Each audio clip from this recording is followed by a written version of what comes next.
Good morning class 10। अब हम आ चुके हैं अपने नेक्स्ट टॉपिक पे, इटली।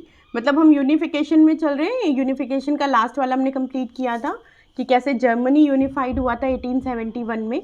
अब उसके बाद हम बात कर रहे हैं इटली की। जर्मनी की तरह इटली में भी राजनीतिक विखंडन थे और इसका भी एक बहुत लंबा इतिहास है। इसमें वंशानुगत राज्यों तथा बहुराष्ट्रीय हैब्सबर्ग साम्राज्य में बिखरा हुआ था।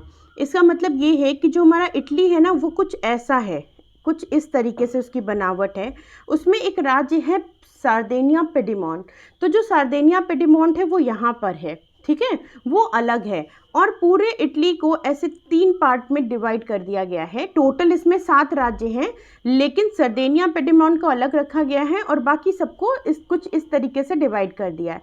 जो नॉर्थ पार्ट है वो हैब्सबर्ग के अंदर में है, जो मध्य का मिडिल पार्ट है वो पोप्स के अंडर में है, और जो लास्ट सदर्न पार्ट है ये स्पेन के जो बूर्बो राजा हैं, बर्बन जो डायनेस्टी है, ये उसके किंग है ना। इनको हम लिख देते हैं स्पेन के बूर्बो किंग्स, ठीक है।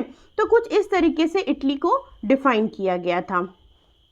अब इटली कुछ ऐसा डिफाइन था। अब इसके आगे पढ़ते हैं हम लोग कि कैसे क्या हुआ, इटली कैसे यूनिफाइड किया गया।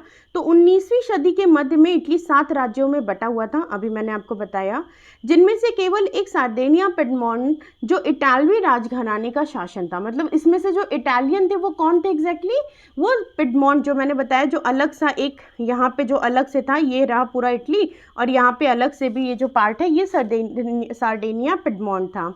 उत्तरी भाग ऑस्ट्रियाई हैब्सबर्गों के अधीन थे। जो उत्तरी भाग है ये मैंने आपको बताया कि ये हैब्सबर्ग के अधीन में था। मध्य इलाकों पे पोप, ये जो मिडिल पार्ट है यहाँ पे पोप्स थे, और जो दक्षिणी क्षेत्र है यहाँ पे कौन था, यहाँ पे स्पेन के राजा थे। तो इटालवी राजा जो इटालवी भाषा जो थी ये भी पूरी तरीके से सब लोग नहीं जानते थे, या हर कोई इटालियन लैंग्वेज को अपना नहीं मानता था। 1830 के दशक में जुत्सपे मैज़नी जो थे वो एकीकृत इटालवी गणराज्य के लिए एक सुविचारित कार्यक्रम प्रस्तुत करने की कोशिश की थी। हम लोगों ने पढ़ा था इसके पहले भी कि जो जुत्सपे मैज़नी थे उन्होंने सीक्रेट सोसाइटी बनाई, वो चाहते थे यूनिफिकेशन हो जाए इटली का, लेकिन किसी कारण से उनके रहते ये सारी चीज़ें नहीं हो पाई। उन्होंने अपना उद्देश्य और प्रसार फैलाया, यंग इटली नामक गुप्त संगठन भी बनाया। 1831 से 48 में क्रांतिकारी विद्रोहों के असफलता और युद्ध के जरिए इटालवी राज्यों को जोड़ने की जिम्मेदारी सार्देनिया पेडमोंट के शासक विक्टर इमानुएल द्वितीय पर आ गई। ये आपको याद रखना है कि 1831 से 48 के बीच में 1831 से 48 के बीच में जो वहाँ के राजा थे, सार्देनिया पेडिमोंट के जो राजा थे, उन्होंने ये जो राष्ट्रीयकृत था, जो एकीकृत करने का जो आइडिया था, इसको ले लिया। उन्होंने सोचा कि चलो जो जुत्सपे मैज़नी है उन्होंने ये अच्छा सा एक आइडिया दिया है, इसको मैं फॉलो करूँगा। वो किसी कारण से वो अपने लक्ष्य तक नहीं पहुँच पाए। तो किसने ये जिम्मेदारी ले ली इटली की यूनिफिकेशन की? सार्देनिया पेडमोंट के शासक विक्टर इमानुएल सेकंड ने। इस क्षेत्र के शासक अभिजात वर्ग की नज़रों में एकीकृत इटली उनके लिए आर्थिक विकास और राजनीतिक प्रभुत्व की संभावनाएं उत्पन्न करता था। अब कोई राजा ऐसा बेवकूफ़ तो है नहीं कि वो फ्री में ये सारी चीज़ें करेगा।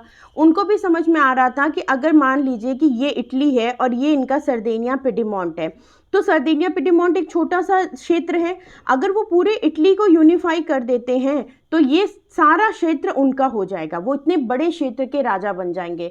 तो आर्थिक विकास होगा और राजनीतिक प्रभुत्व भी होगा कि अरे इतने बड़े क्षेत्र के जो हैं वो राजा हैं इमानुएल। तो इन सारी चीज़ों को ध्यान में रख के उन्होंने यूनिफिकेशन करना सोचा था, या उन्होंने इस चीज़ यूनिफिकेशन इस वजह से किया था। इनके जो मंत्री थे उनका नाम था कावूर। जो हम लोगों ने जो जर्मनी में पढ़ा वो कौन थे? प्रूशिया के कौन थे? बिस्मार्क।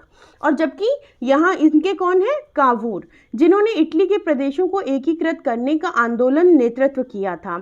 ये ना तो क्रांतिकारी थे, ना ये जनतंत्र में विश्वास रखते थे। मतलब अगर हम सीधी से सादी भाषा में कहें तो ये जो कावूर थे ये थे कटप्पा। इनके राजा ने इनको कह दिया और ये निकल पड़े उस काम को करने के लिए। मतलब इनका ना क्रांतिकारी से कोई उद्देश्य था कि मेरे को राष्ट्रवाद चाहिए, मुझे लोगों को बढ़ाना है, मुझे जनतंत्र को आगे पहुंचाना है, इनका ऐसा भी कोई मोटिव नहीं था। और ना ही जनतंत्र में विश्वास रखते थे, ना ही ये चाहते थे कि डेमोक्रेसी आ जाए, ये ऐसा भी नहीं चाहते थे। लेकिन क्योंकि इनके राजा ने, इमैनुअल सेकंड ने इनसे कहा था कि तुमको इटली का यूनिफिकेशन करना है, इस वजह से ये अब वहाँ से निकले और इन्होंने जो इटली है उसको यूनिफिकेशन करना स्टार्ट कर दिया। तो इनका नाम था कावूर। इनके कटप्पा का क्या नाम है? इमैनुअल सेकंड के कावूर। और इन्होंने किस चीज़ को यूनिफाइड किया है? कौन सी कंट्री को? इटली को। इटालवी अभिजात वर्ग के तमाम अमीर और शिक्षित सदस्यों की तरह वह इटालवी भाषा कहीं बेहतर फ्रेंच बोलते थे।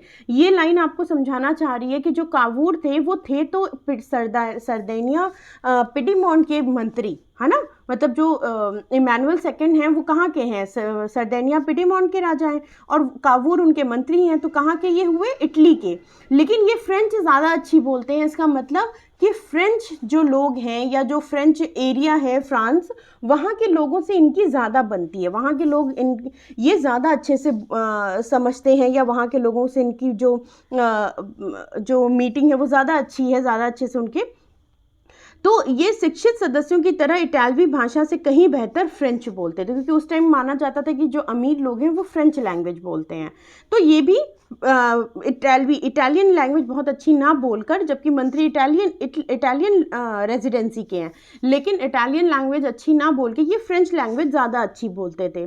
फ्रांस में सरडेनिया पिडमोंट में एक चतुर कूटनीतिज्ञ संधि जिसके पीछे कावूर का हाथ था।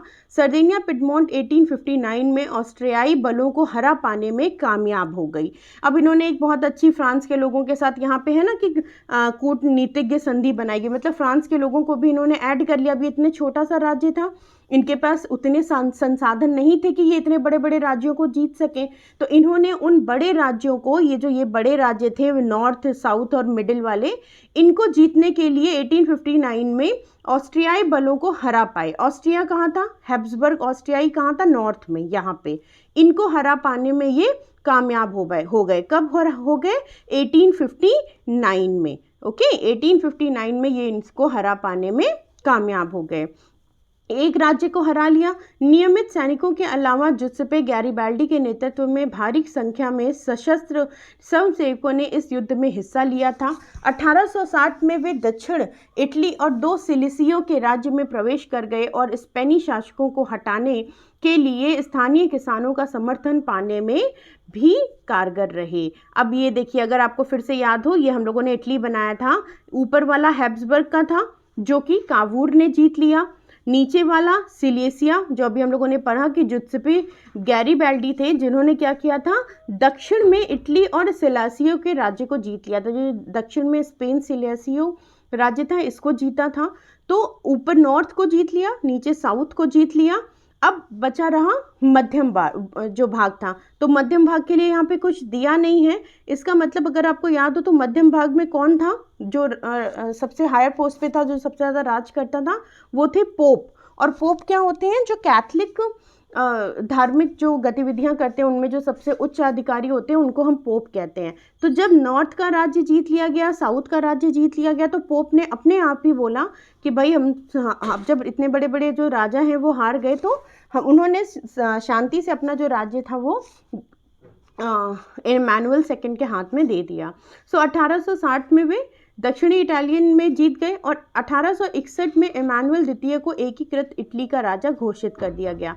मतलब लगभग 3 सालों में 1859 में वो नॉर्थ में हैब्सबर्ग में जीते, 1860 में उन्होंने सिलिसियो राज्य में को जीत लिया और 1861 में उन्होंने इमैनुअल को द्वितीय को इटली का पूरा एकीकृत इटली का राजा बना दिया।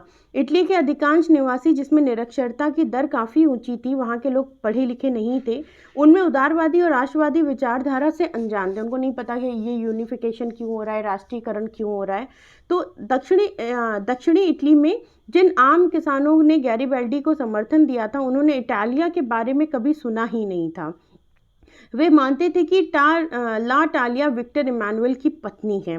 कितनी मज़ेदार सी बात है। इसमें ये बता रहे हैं कि जो गैरीबल्डी थे, यहाँ पे लिखा हुआ है कि गैरीबल्डी ने जो वहाँ के किसान थे उनके समर्थन से जीता था साउथर्न पार्ट को, स्पेन बर्बन के राजाओं के जो राज्य थे।